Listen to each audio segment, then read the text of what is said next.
हाँ, तो हम बात कर रहे थे, जैसे मैंने आपको बताया कि इन्फ्लेमेशन है वो अच्छा साइन है। इससे क्या है, हमें स्टार्टिंग में ही पता चल जाता है कि किसी न किसी ऑर्गन में कोई ना कोई डिजीज़ होने वाली है। तो देखो, ये क्या है, प्रोटेक्टिव रिस्पॉन्स है।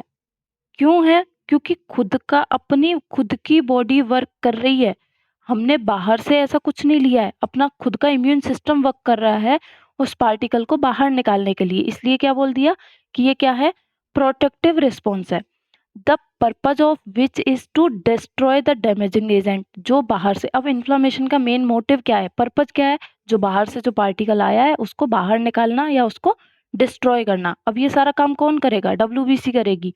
कैसे करेगी, देखते हैं आगे। इनिशिएट द रिपेयर प्रोसेस, जो उस फॉरेन एजेंट ने, जो उस पार्टिकल ने जो भी कुछ डैमेज किया है, जिन भी सेल के अंदर डैमेज हुआ है, उनको वापस रिपेयर करना। And return the damage tissue to useful function, और जो रिपेयर हो जाएंगे, जिस, अब रिपेयर क्यों करना, जिससे जो टिश्यू डैमेज हुए हैं, जो सेल्स डैमेज हुई हैं, वो वापस से अपना नॉर्मल वर्क कर सकें। तो आपको बस इतना सा पता रखना है कि इन्फ्लामेशन के अंदर हो क्या रहा है। इन्फ्लामेशन क्या है, प्रोटेक्टिव रिस्पॉन्स है। किसके लिए, खुद की बॉडी के लिए। खुद की बॉडी के लिए जो इम्यून सिस्टम वर्क कर रहा है, क्यों कर रहा है, उस जो पार्टिकल आया उसको बाहर निकालने के लिए, उसको डिस्ट्रॉय करने के लिए, और उस पार्टिकल ने जो सेल्स को, जो टिश्यू को डैमेज किया है, उनको रिपेयर करने के लिए जो प्रोसेस चल रहा है वो है इन्फ्लामेशन। अगर मान लो इन्फ्लामेशन नहीं हो, इन केस इन्फ्लामेशन नहीं होगा, तो इन्फ्लामेशन क्या है, इनिशिएशन है, हमें पता चलने का कि डिजीज होने वाली है, या कोई बॉडी के अंदर कोई भी इन्फेक्शन हुआ है, बाहर से कोई फॉरेन मटेरियल आया है, उसका पता चलाने के लिए ये पहला इनिशिएटिव है। अगर मान लो इन्फ्लामेशन नहीं हो रहा है तो क्या होगा, इन्फ्लामेशन नहीं होगा तो जो इन्फ्लामेशन की वजह से जो डब्ल्यूबीसी एक्टिवेट होती है, जो डब्ल्यूबीसी वर्क करती है, डब्ल्यूबीसी का काम क्या है, जो बाहर से आ रहा है उसको फेगोसाइटोसिस करके उसको, उसकी डेथ करना, ये काम है डब्ल्यूबीसी का। अब डब्ल्यूबीसी एक्टिवेट कब होगी, जब इन्फ्लामेशन स्टार्ट होगा, जब इन्फ्लामेशन का मैसेज जाएगा बॉडी में, सेल्स के पास, तभी तो इन्फ्लामेशन स्टार्ट होगा और तभी डब्ल्यूबीसी एक्टिवेट होगी। अब डब्ल्यू इन्फ्लामेशन स्टार्ट नहीं हुआ, डब्ल्यूबीसी एक्टिवेट नहीं हुई, तो अगर डब्ल्यूबीसी एक्टिवेट नहीं हुई तो क्या होगा, मतलब क्या है इसका, मतलब ये है कि हमारा जो इम्यून सिस्टम है, या फिर हमारी जो सेल्फ डिफेंस मैकेनिज्म है, वो स्टार्ट नहीं हुई। और अगर वो स्टार्ट नहीं होगी तो अपनी बॉडी की जो सेल्स हैं वो अपने आप को नहीं बचा पाएंगी। वो जो एजेंट है वो कंटिन्यू क्या करता रहेगा, उनका डिस्ट्रक्शन करता रहेगा, कंटिन्यू उसमें डैमेज होता रहेगा। तो वही चीज़ लिखी है कि अगर इन्फ्लामेशन हो रहा है तो हम सेल को डैमेज होने से बचा सकते हैं, उसे रिपेयर कर सकते हैं। लेकिन अगर इन्फ्लामेशन नहीं हुआ तो क्या होगा, in the absence of inflammation wounds and infection will never heal. जो भी इन्फेक्शन हुआ है, जो वुंड बना है, या फिर जो भी प्रोसेस हुई है, जो भी डैमेज हुआ है, वो कभी हील नहीं हो पाएगा। और क्या होता रहेगा, उसका प्रोग्रेसिव डिस्ट्रक्शन, कंटिन्यू उसका डिस्ट्रक्शन चलता रहेगा, जिससे क्या होगा, टिश्यू की डेथ हो जाएगी, सेल की डेथ हो जाएगी। ये होता है अगर इन्फ्लामेशन नहीं हो तो। क्योंकि इन्फ्लामेशन हो रहा है तभी क्या है, तभी पता चल पा रहा है, तभी रिस्पॉन्स आ रहा है, तभी अपनी डब्ल्यूबीसी एक्टिवेट हो रही है, तभी सेल्फ डिफेंस मैकेनिज्म वर्क कर रहा है। अगर नहीं होगा तो ये सारा काम नहीं होगा, और डब्ल्यूबीसी अगर नहीं आई तो वो जो एजेंट है वो कंटिन्यू डैमेज करता रहेगा, जिससे अल्टीमेटली क्या हो जाएगी, सेल डेथ हो जाएगी। अब बात करते हैं कि इन्फ्लामेशन कितने टाइप का होता है। दो टाइप का होता है, एक होता है एक्यूट, एक होता है क्रोनिक। एक्यूट मतलब तुरंत स्टार्ट हो गया, बाहर से कोई फॉरेन पार्टिकल आया, जिसके रेस्पॉन्स में, जिसके अगेंस्ट अपने इम्यून सिस्टम ने रेस्पॉन्स किया और इन्फ्लामेशन स्टार्ट हुआ। तो अगर वो रिस्पॉन्स तुरंत आया तो क्या हो गया, एक्यूट। बहुत टाइम बाद आया तो हो गया क्रोनिक, या लंबे टाइम तक बना रहा तो भी क्या हो गया, क्रोनिक।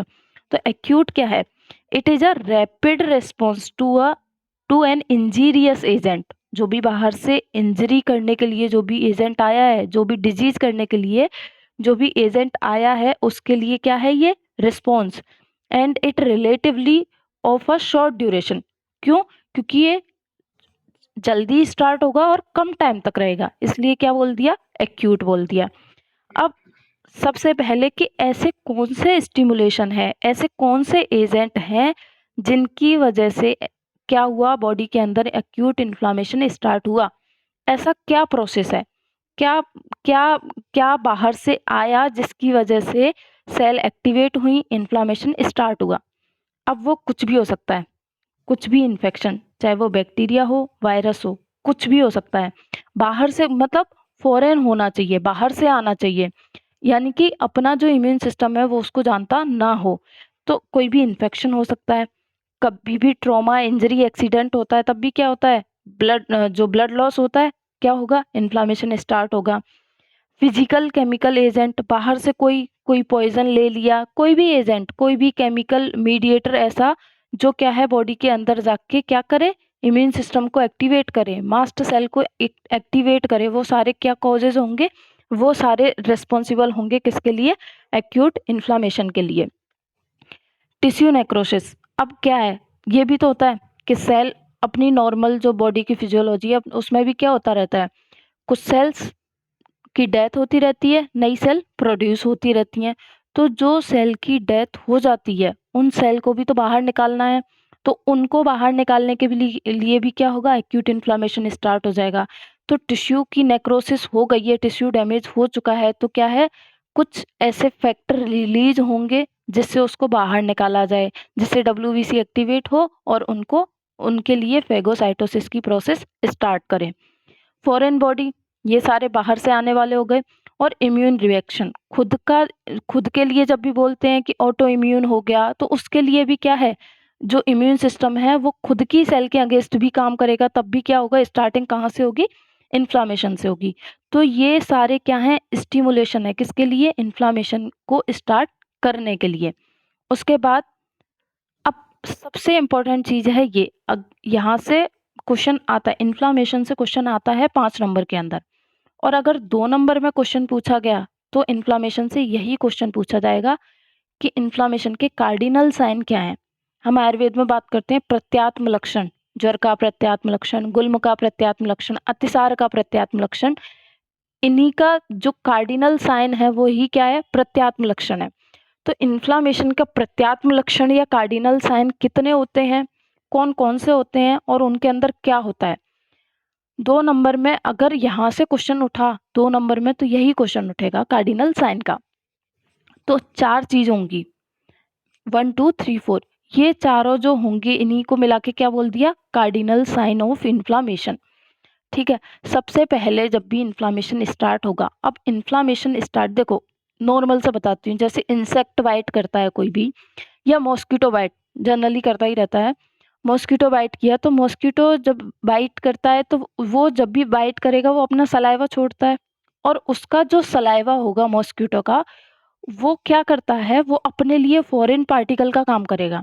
और वो जैसे ही, तो ईचिंग क्यों होती है जब मॉस्किटो बाइट करता है, तो कभी सोचा ईचिंग क्यों होती है, क्योंकि उसने जो सलाइवा इंसर्ट किया अपने अंदर, वो सलाइवा क्या करता है, अपनी मास्ट सेल को एक्टिवेट करता है। मास्ट सेल क्या करेगी, हिस्टामिन को रिलीज करेगी। अब वो हिस्टामिन वहां पे आके क्या करेगा, ईचिंग और वो सारे काम स्टार्ट हो जाते हैं वहां पे। थोड़ा सा कभी कभी क्या होता है, वहां पे स्वेलिंग सी आ जाती है, हल्की सी, ज्यादा ज्यादा बाइट कर देते हैं, स्वेलिंग आ जाती है, किसी किसी में होती है, किसी में नहीं होती है। तो वो क्यों होता है, क्योंकि थोड़ा सा एक्यूट इन्फ्लामेशन बोल सकते हैं, वहां पे इन्फ्लामेशन स्टार्ट हुआ है, इसलिए जब भी मॉस्किटो बाइट करेगा तो क्या होगा, थोड़ा सा वहां पे स्वेलिंग आ जाती है, ईचिंग होने लगती है। तो वही सारी चीजें क्या है, इन्फ्लामेशन के अंदर होती हैं। या कोई जहरीला कोई इंसेक्ट बाइट कर जाए, बी, मधुमक्खी जब काट जाती है तब भी क्या है, इन्फ्लामेशन स्टार्ट होगा, टेंडरनेस आ जाती है, स्वेलिंग आ जाती है, वहां का टेम्परेचर राइज हो जाता है। तो ये सारे फैक्टर हैं इन्फ्लामेशन को स्टार्ट करने के।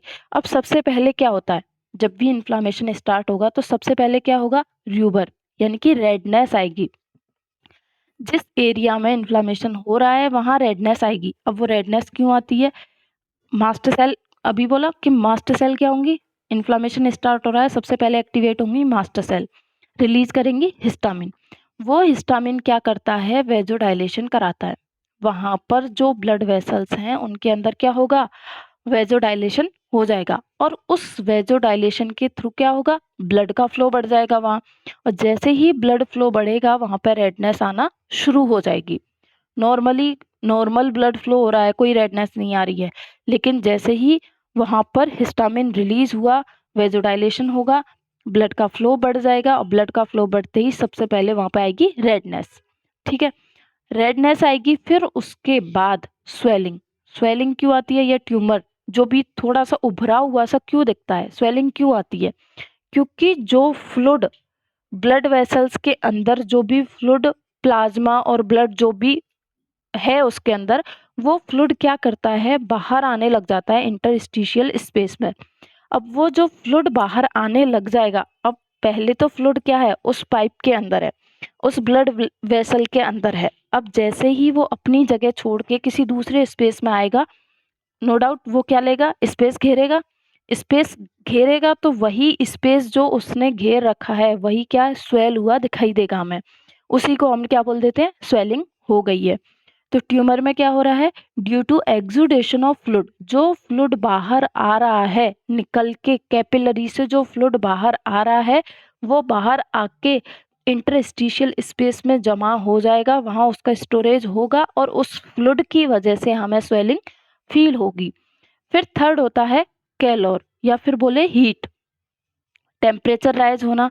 देखा होगा कभी भी, जैसे मधुमक्खी ने काट लिया, वहाँ भी वो काटती है, वहाँ पे क्या है,